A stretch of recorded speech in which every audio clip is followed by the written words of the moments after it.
So dear students, आज हमारा जो टॉपिक है वो है रेडियो एक्टिविटी। और हम मैट्रिक क्लास सिंटेक्स बोर्ड का चैप्टर नंबर 20 और inter class Punjab text board और Sindh text board Punjab text board का ये चैप्टर नंबर 21 और सिंटेक्स बोर्ड का चैप्टर नंबर 20।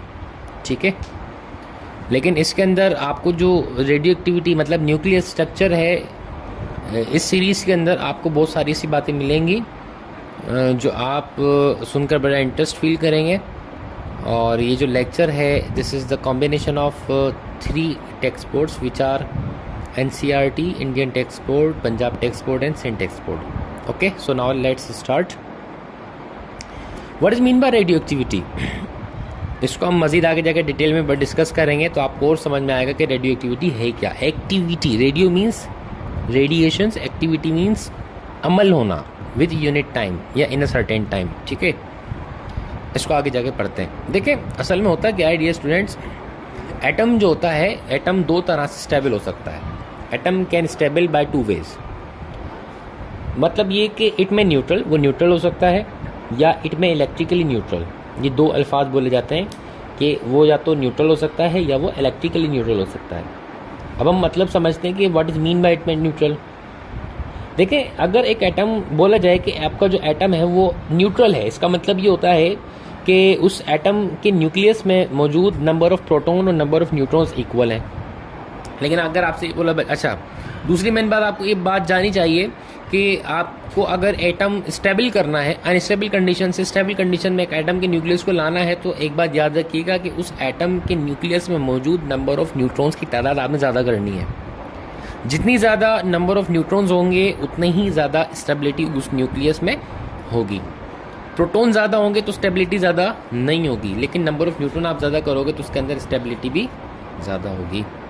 ठीक है, जैसे यहाँ लिखा हुआ है कि for stability of any atom number of neutron should be greater than the number of proton in a nucleus for an atom. तो आपको ये बात समझ में आ गई है कि अगर एक एटम आपसे पूछा जाए कि भाई एक एटम न्यूट्रल है, तो न्यूट्रल का मतलब क्या होता है डियर स्टूडेंट्स? न्यूट्रल का मतलब ये होता है कि उसमें number of neutron, number of protons की जो क्वांटिटी होती है वो इक्वल होती है। इसी तरह से if atom is electrically neutral, अगर एटम बोला जाए कि इलेक्ट्रिकली न्यूट्रल है तो उसका मतलब ये होता है उस एटम में मौजूद number of electron, number of proton equal है। इलेक्ट्रिकली न्यूट्रल का मतलब ये होता है डियर स्टूडेंट्स कि उसके ऊपर ना तो इलेक्ट्रॉन्स मतलब नेगेटिव चार्जेस ज़्यादा है और ना इसके ऊपर पॉजिटिव चार्जेस ज़्यादा हैं। दोनों सेम होते हैं, एक दूसरे की इलेक्ट्रिक फील्ड को कैंसिल करते हैं, और इसीलिए हम ये कहते हैं कि आपका जो एटम है वो इलेक्ट्रिकली न्यूट्रल है। ठीक है, अच्छा, वो एटम जो कि जिनका एटॉमिक नंबर, जिसको हम प्रोटॉन नंबर भी कहते हैं, Z से उसको शो किया जाता है, उसका सिंबल Z है। ठीक है, वो एटम जिनका एटॉमिक नंबर लेस देन 83 है पीरियोडिक टेबल के अंदर, वो एटम तो स्टेबल कंडीशन में होता है। लेकिन वो एटम या वो न्यूक्लियस या वो न्यूक्लियाई जिनका एटॉमिक नंबर 84 से ज़्यादा हो, 85, 86 एंड सो ऑन, 118 टू 30 आगे 118 तकरीबन इसमें पीरियोडिक टेबल के अंदर एलिमेंट्स हैं, तो जिनका एटॉमिक नंबर 84 से ज़्यादा हो, इस तरह के एटम्स को, इस तरह के न्यूक्लियस को अनस्टेबल न्यूक्लियस कहा जाता है।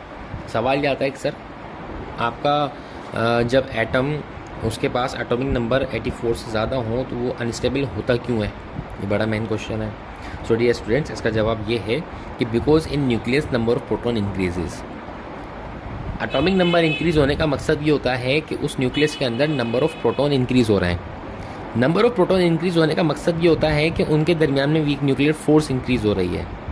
वीक न्यूक्लियर फोर्स का मतलब डियर स्टूडेंट्स ये होता है कि एक ऐसी फोर्स है जो कि एटम के न्यूक्लियस को स्प्लिट आउट करती है उसके कॉन्स्टिट्यूएंट्स या पार्ट्स के अंदर, या उस न्यूक्लियस को डिके करवा के दूसरे न्यूक्लियस में कन्वर्ट कर देती है।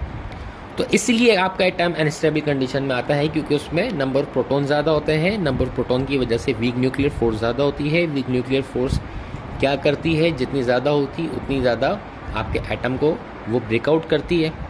ठीक है, ब्रेकआउट करती है तो वो अनस्टेबल कंडीशन में आ जाता है। डियर स्टूडेंट्स, जो वीक न्यूक्लियर फोर्स अगर इंक्रीज हो जाती है तो ये split out into its constituents, मतलब ये कि एक न्यूक्लियस को ये इसकी ही कॉन्स्टिट्यूएंट्स में डिवाइड कर देती है एंड अदर न्यूक्लियाई, या फिर दूसरे न्यूक्लियाई में किस तरह से कन्वर्ट कर देती है वो आगे जाके हम डिस्कस करेंगे।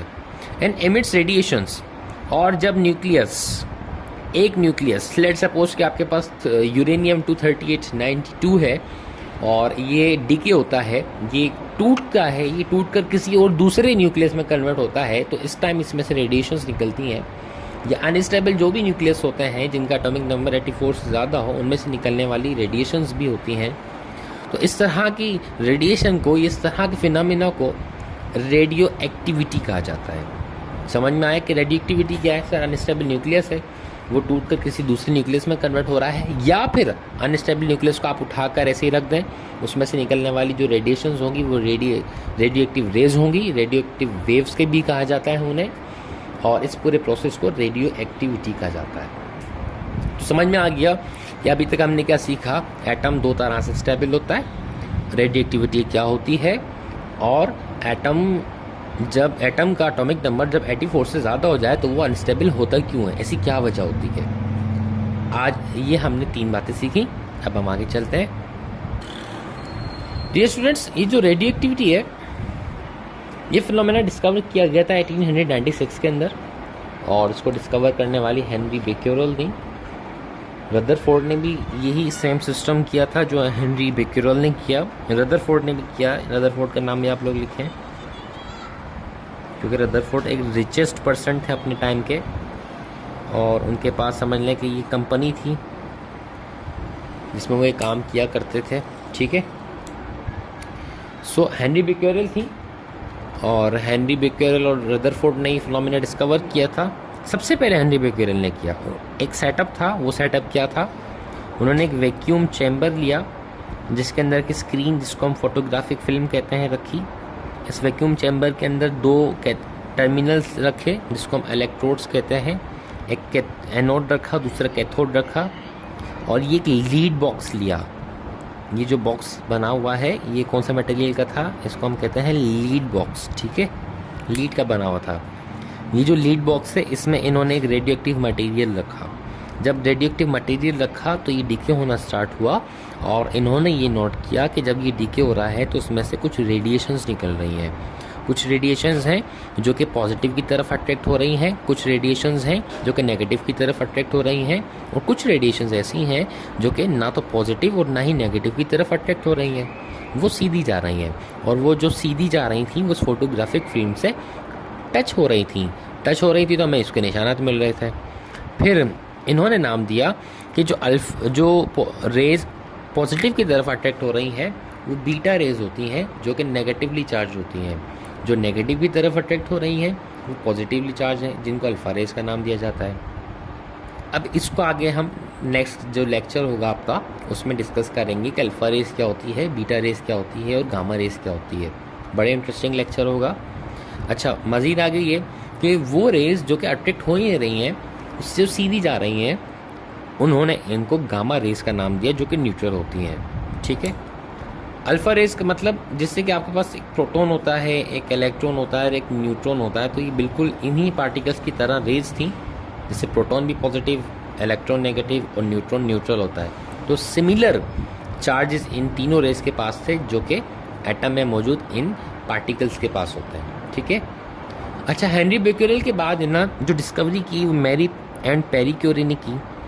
हेनरी बेक्यूरेल ने जो radio active material find out किया था, उसके बाद इन दोनों ने, मैरी और पेरी क्यूरी ने फाइंड आउट किया, और वो जो मटेरियल था वो प्लोनियम और रेडियम था।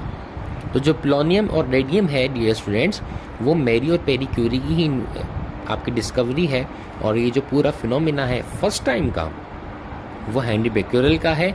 इनके बाद रदरफोर्ड ने भी इसके ऊपर काफ़ी काम किया था।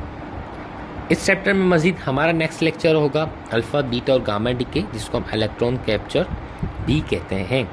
तो वो लेक्चर मिस ना कीजिएगा, उसमें आपको बहुत कुछ मिलेगा। Take care of yourself. Allah हाफ़िज़।